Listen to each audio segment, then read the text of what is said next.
Hello my dear students, good evening to all of you. This is Kausal Kashyap, Faculty of Physics, Creator Career Institute. So students, I hope all of you are fine. और students आज हम लोग class 12th का start करने जा रहे हैं topic. Class 12th का हम लोग फिजिक्स स्टार्ट करेंगे आज. So let us begin our journey of class 12th physics. So students, हम लोग जो आज चैप्टर स्टार्ट करेंगे फिजिक्स में आपका इलेक्ट्रोस्टैटिक्स से स्टार्ट करेंगे आज, जो कि फर्स्ट चैप्टर है आपका. उसके अंदर आपका दो टॉपिक है, आपका दो यूनिट एनसीईआरटी में obviously, electric charges and fields, and second है आपका कैपेसिटर. ठीक है, तो आज हम लोग इलेक्ट्रोस्टैटिक्स से स्टार्ट करेंगे स्टूडेंट्स. तो उसके पहले हम लोग इसका इलेक्ट्रोस्टैटिक्स में जो भी आप पढ़ेंगे तो इसमें वेक्टर्स का काफ़ी यूज़ है. किसी भी दो वेक्टर का रिजल्टेंट निकालना, डायरेक्शन निकालना. ठीक है, तो इसके लिए आप हम लोग का जो वीडियो बना हुआ है वेक्टर पे, ठीक है, तो वो आप लोग ज़रूर देख लें. ठीक है, तो आइए स्टार्ट करते हैं हम लोग आज. इलेक्ट्रोस्टैटिक्स चैप्टर है आपका इलेक्ट्रोस्टैटिक्स. सो स्टूडेंट्स, इलेक्ट्रोस्टैटिक्स है क्या? ठीक है, इलेक्ट्रोस्टैटिक्स है क्या? तो स्टूडेंट्स, आपका जो 12th का एक बहुत बड़ा मेजर यूनिट है, दैट इज़ इलेक्ट्रोमैग्नेटिज्म. ठीक है, जिसके अंदर हम लोग इलेक्ट्रोमैग्नेटिज्म आपका 12th का बहुत बड़ा एक पोर्शन है, जो कि मोस्टली 50% आपका सिलेबस 12th का कवर करता है और बहुत इंपॉर्टेंट भी है from board point of view. जितना भी JEE NEET point of view से काफ़ी ज़्यादा इंपॉर्टेंट भी है. ठीक है, तो इलेक्ट्रोमैग्नेटिज्म, तो नाम से ही क्लियर है. इलेक्ट्रोमैग्नेटिज्म मतलब electro means charge, magnetism means magnet, जो भी चार्जेस का आपका इफेक्ट शो करेगा, इलेक्ट्रिक इफेक्ट, मैग्नेटिक इफेक्ट, तो टोटल जो कम्बिनेशन है उसको हम लोग बोलते हैं इलेक्ट्रोमैग्नेटिज्म.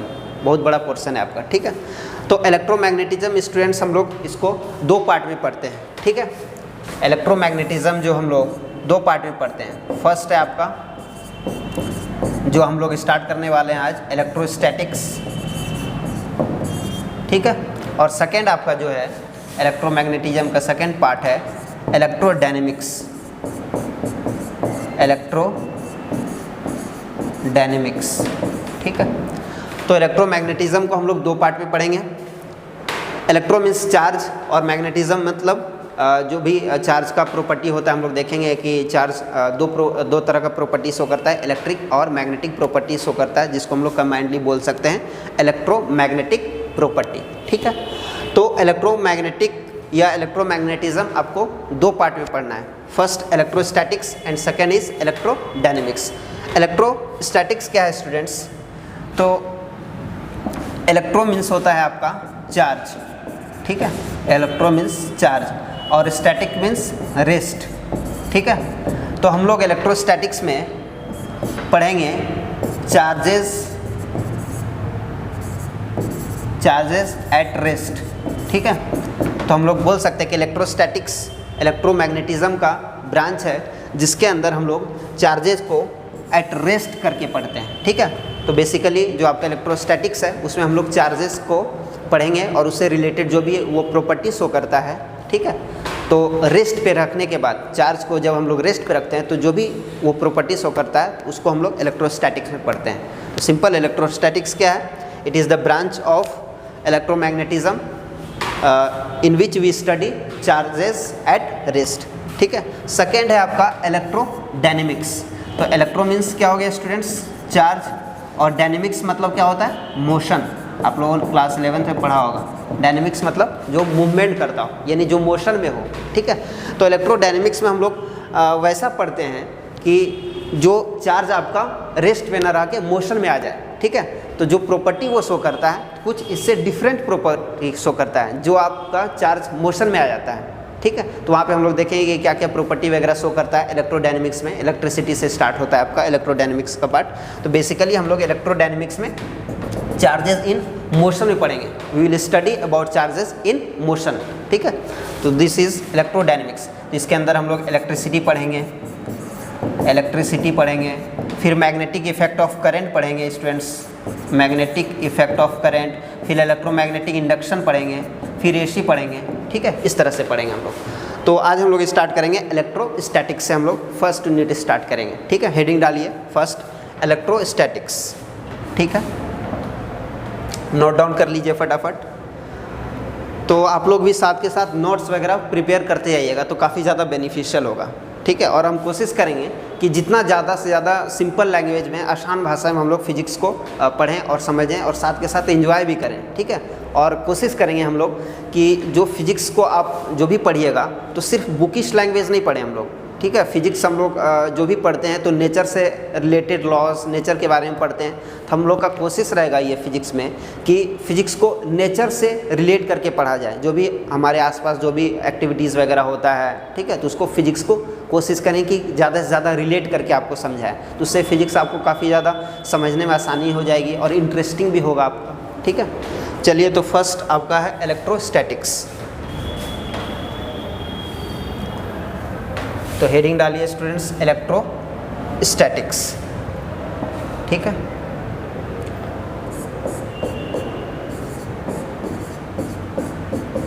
इलेक्ट्रोस्टैटिक्स। ठीक है, तो पहले ही डिस्कस कर चुके हैं स्टूडेंट्स, इलेक्ट्रो मीन्स क्या होता है, charge, static means eight rest. ठीक है, तो it is the study of charges at rest.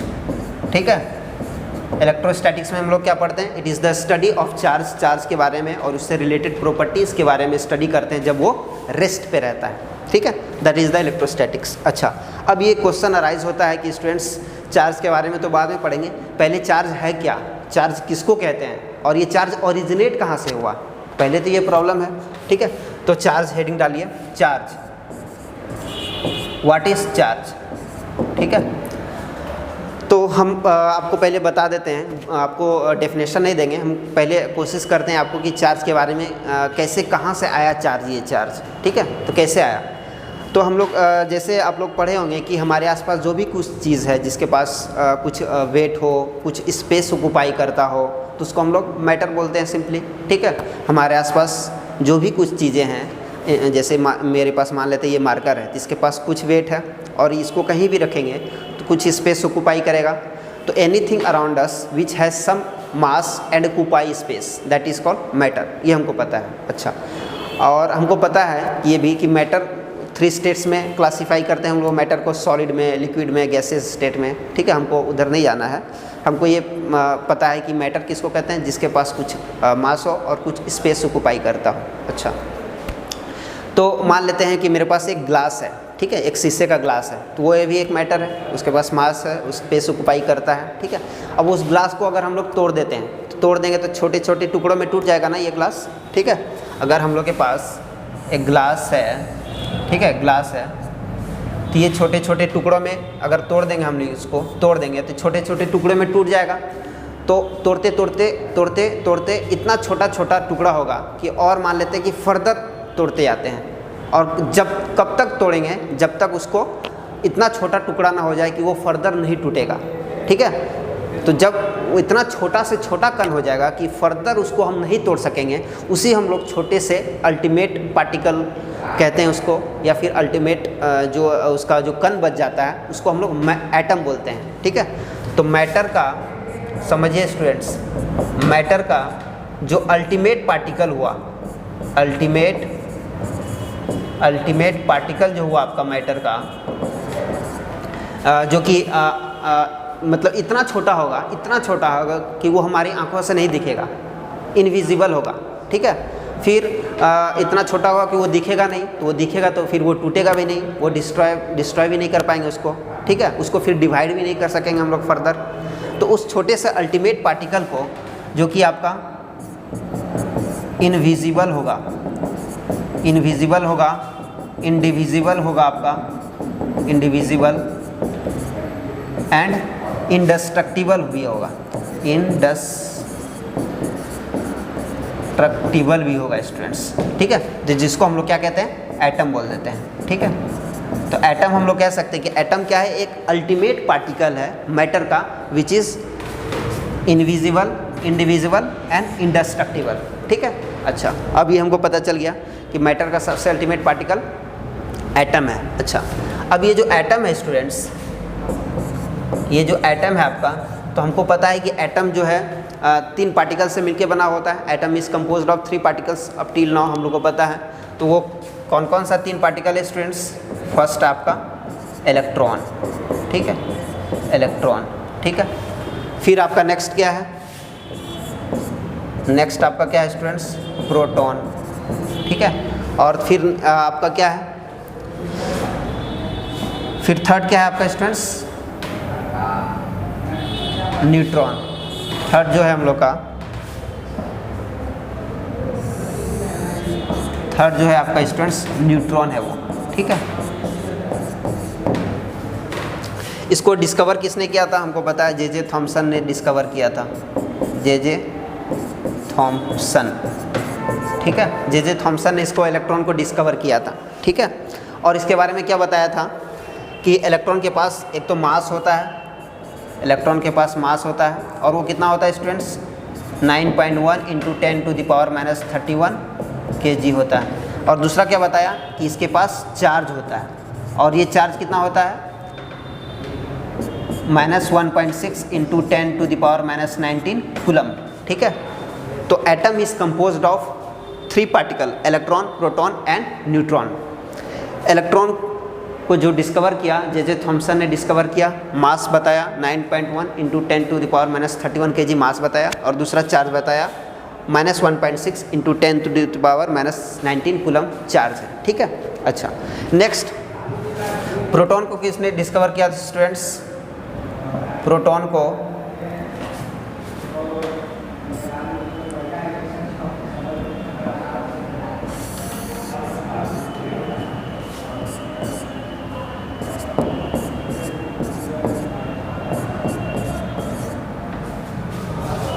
Proton को किसने डिस्कवर किया? गोल्डस्टीन ने आई थिंक डिस्कवर किया था, ठीक है।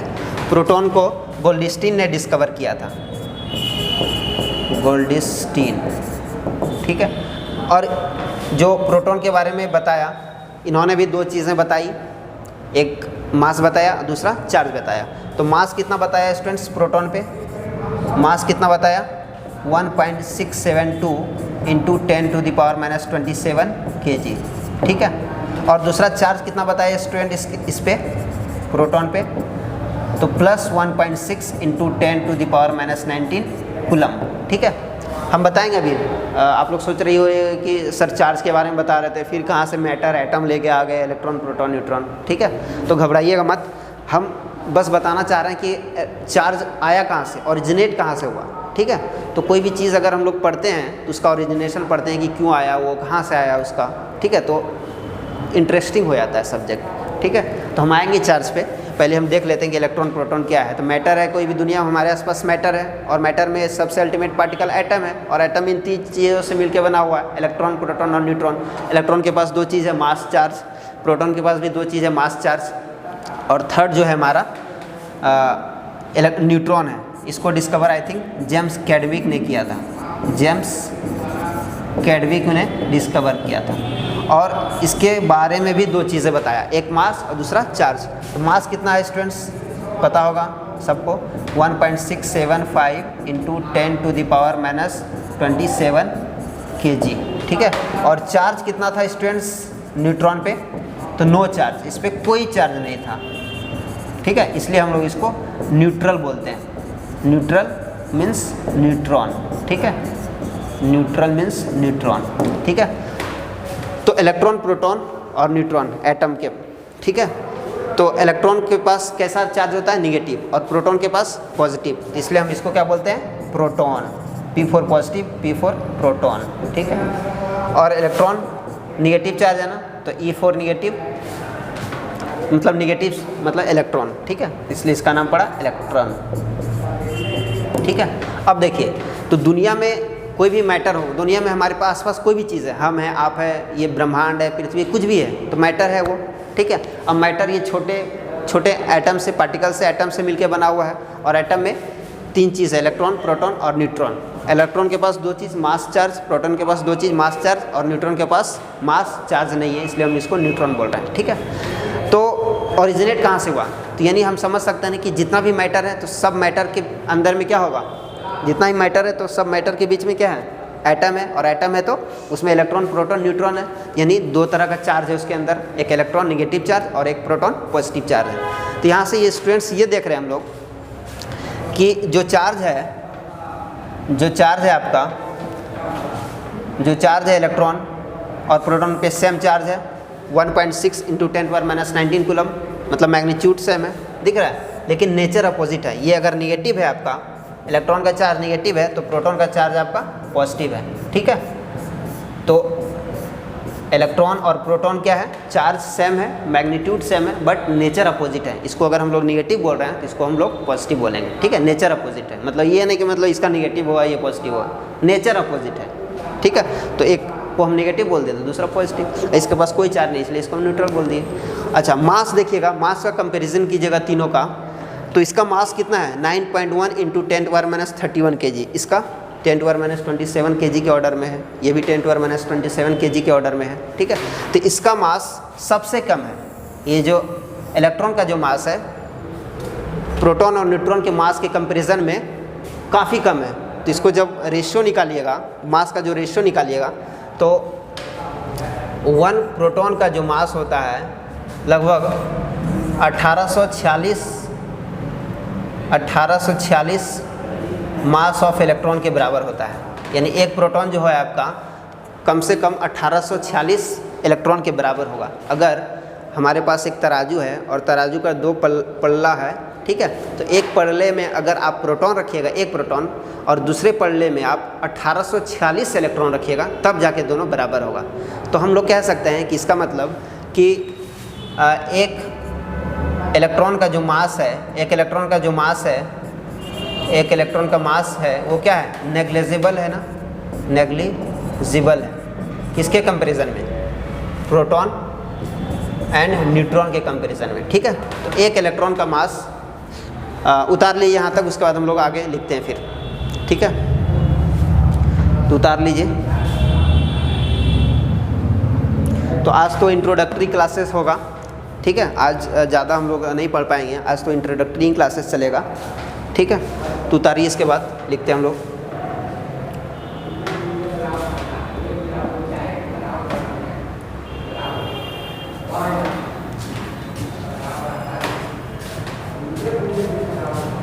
तो स्टूडेंट्स लिख लीजिएगा, चार्ज ऑफ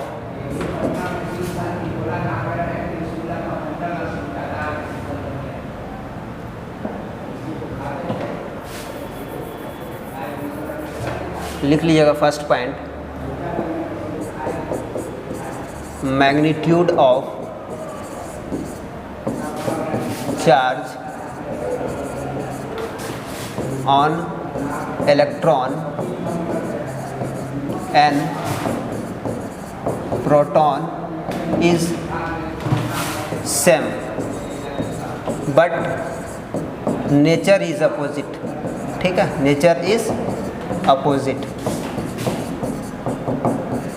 फर्स्ट क्या है, जो चार्ज का जो मैग्नीट्यूड है इलेक्ट्रॉन और प्रोटॉन का कितना है, सेम है, और वो कितना है 1.6 × 10⁻⁻19 कूलम, और मैग्नीट्यूड डिफरेंट है, मतलब अपोजिट है। ठीक है, दूसरा क्या है कि हम लोग देख रहे थे कि मास ऑफ प्रोटॉन लगभग कितने बराबर, 1846 मास ऑफ इलेक्ट्रॉन के बराबर होता है। तो हम कह सकते हैं कि mass of 1 electron is negligible as compared to mass of proton and neutron. ठीक है, यानी मास जो है, एक इलेक्ट्रॉन का मास जो है नेग्लिजिबल होगा एक प्रोटॉन और न्यूट्रॉन के मास के। क्यों? क्योंकि जो मास इलेक्ट्रॉन का जो मास होता है स्टूडेंट्स ये 10⁻31 kg के ऑर्डर में आता है, ठीक है। और मास जो है प्रोटॉन का कि 10⁻27 kg के ऑर्डर में आता है, ठीक है। तो जो रेशियो निकालिएगा तो लगभग 1846 आएगा, ठीक है। तो ये है आपके पास।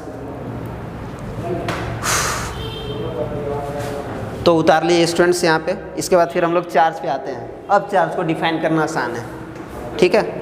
अब चार्ज को डिफाइन करना आसान है कि चार्ज कहते किसको है, ठीक है। चलिए, तो एक चीज़ और ध्यान में रखिएगा स्टूडेंट्स कि हमारे पास मैटर था और मैटर का सबसे स्मॉलेस्ट अल्टीमेट पार्टिकल क्या था? एटम, जो कि क्या था? Invisible, indivisible, इंडेस्ट्रक्टिबल। और एटम जो है 3 छोटे छोटे पार्टिकल से मिलके बना हुआ था।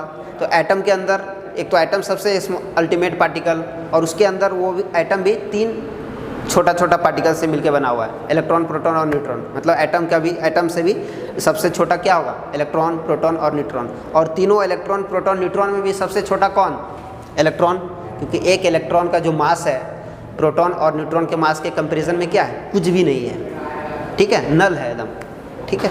तो हम कह सकते हैं कि जो इलेक्ट्रॉन है सबसे smallest particle, ultimate particle, atom से भी स्मॉलेस्ट पार्टिकल है, ठीक है। अच्छा, और जो चार्ज है, एक इलेक्ट्रॉन पे जो चार्ज है स्टूडेंट्स, एक इलेक्ट्रॉन पे जो चार्ज है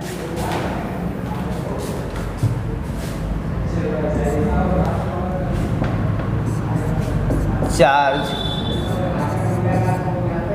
ऑन 1 इलेक्ट्रॉन, एक इलेक्ट्रॉन पे जो चार्ज था स्टूडेंट्स कितना था? 1.6 × 10⁻⁻19 कूलम, ठीक है।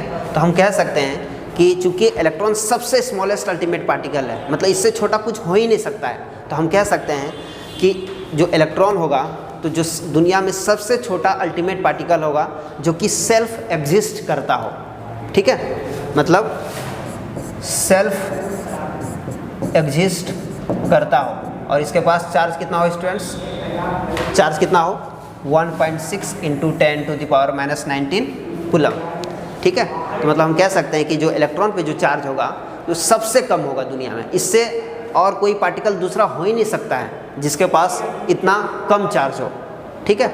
तो मतलब जो सेल्फ एग्जिस्ट, इंडिपेंडेंटली एग्जिस्ट कर सकता है, that is the charge on an electron कर सकता है, ठीक है।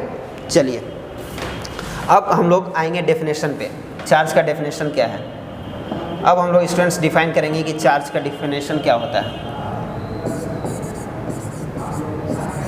चार्ज का डेफिनेशन अब क्या है? अब डिफाइन करना आसान हो जाएगा। तो हम लोग देख रहे हैं कि हमारे आसपास जो भी कुछ चीज़ें हैं, तो मैटर का सबसे स्मॉलेस्ट अल्टीमेट पार्टिकल एटम है, और एटम भी इलेक्ट्रॉन, प्रोटॉन, न्यूट्रॉन से बना हुआ है। और इलेक्ट्रॉन में एक मास एक चार्ज है, प्रोटॉन में एक मास एक चार्ज है, न्यूट्रॉन में सिर्फ मास से चार्ज नहीं है।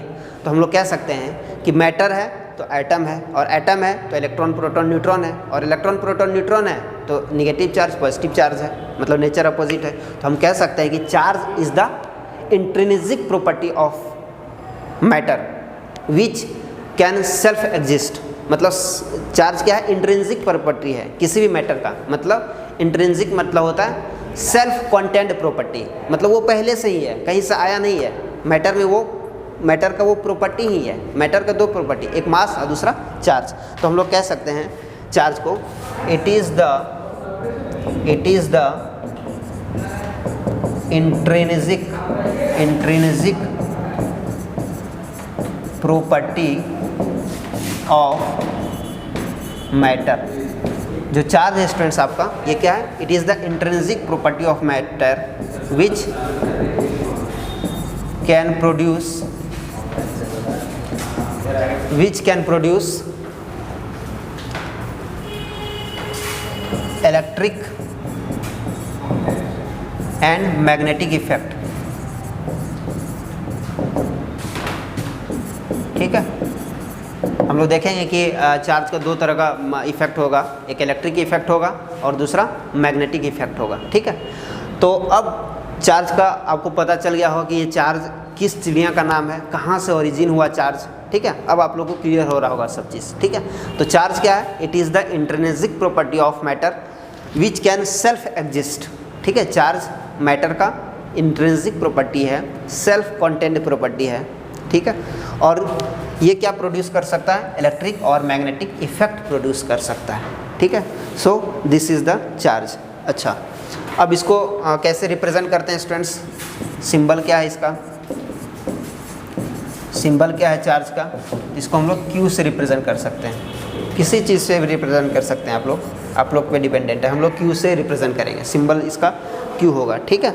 अच्छा, इसका यूनिट क्या होता है स्टूडेंट्स, यूनिट क्या होता है, इसका यूनिट होता है आपका कूलम, ठीक है। इसका जो यूनिट होता है कूलम होता है, ठीक है। अच्छा, इसका डायमेंशन क्या होगा स्टूडेंट्स, डायमेंशन तो आप लोग पढ़े होइएगा डायमेंशन क्या होता है, ठीक है। तो डायमेंशन क्या होता है इसका, तो करंट जो होता है आपका चार्ज पर यूनिट टाइम होता है, यानी यहाँ से Q इज इक्वल टू कितना हो गया, I इंटू टी, ठीक है। तो इसका जो डायमेंशन होगा ये क्या होगा, I एम्पियर लिखते हैं ना, और T टाइम, तो इसका डायमेंशन कितना हो जाएगा 80, ठीक है। डायमेंशन इसका 80, तो ये डायमेंशन हो गया आपका चार्ज का, ठीक है। चलिए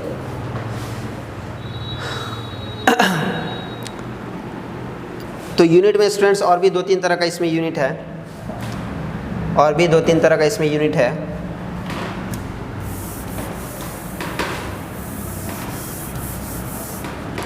यूनिट जो होता है चार्ज का जो यूनिट है, एक तो ऐसा यूनिट हो गया, ठीक है, जिसको हम लोग बोलते हैं कूलम, ठीक है। दूसरा होता है आपका CGS होता है स्टूडेंट्स, इसको हम लोग बोलते हैं स्टैट कूलम, स्टैट कूलम, ठीक है। तो यूनिट हो जाएगा इसका कूलम हो गया और स्टैट कूलम हो गया, और होता है एब्सोल्यूट कूलम होता है, उसको ABS से रिप्रेजेंट कर सकते हैं। थर्ड टाइप का यूनिट होता है एब्सोल्यूट ABS कूलम, ठीक है। चलिए अब तीनों में रिलेशन हम लोग देखेंगे, अभी उतार लीजिए इतना।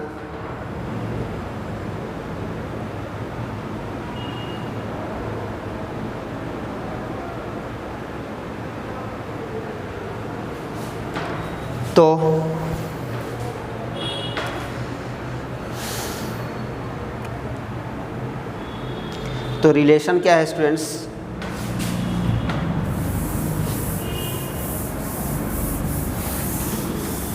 तो चार्ज का जो यूनिट है आपके पास, एक तो ऐसा यूनिट हो गया कूलम हो गया, दूसरा एब्सोल्यूट कूलम होता है आपका, और थर्ड है आपका स्टैट कूलम, ठीक है। तो रिलेशन जो है आपका याद रखिएगा, 1 कूलम बराबर होता है 3 × 10⁹ स्टैट कूलम, ठीक है। 3 × 10⁹ स्टैट कूलम, ठीक है। और नेक्स्ट होता है 1 एब्सोल्यूट कूलम जो होता है, ये होता है 10 कूलम के बराबर। ये रिलेशन याद रखिएगा, ठीक है, ये रिलेशन याद रखिएगा। तो 3 तरह का यूनिट हो गया, एक ऐसा unit coulomb, CGS unit statcoulomb, और एक एब्सोल्यूट कूलम होता है, ठीक है। MKS यूनिट होता है एब्सोल्यूट कूलम, MKS, ठीक है। रिलेशन क्या है, तो 1 कूलम बराबर कितना होगा स्टूडेंट्स, 3 × 10⁹ स्टैट कूलम, स्टैट मतलब स्टैटिक, C मतलब कूलम, और 1 ABS C मतलब एब्सोल्यूट, इसका मतलब एब्सोल्यूट, ठीक है, और C मतलब कूलम, ठीक है। तो 1 एब्सोल्यूट कूलम मतलब 10 कूलम, ठीक है। ये रिलेशन है, याद रखिएगा।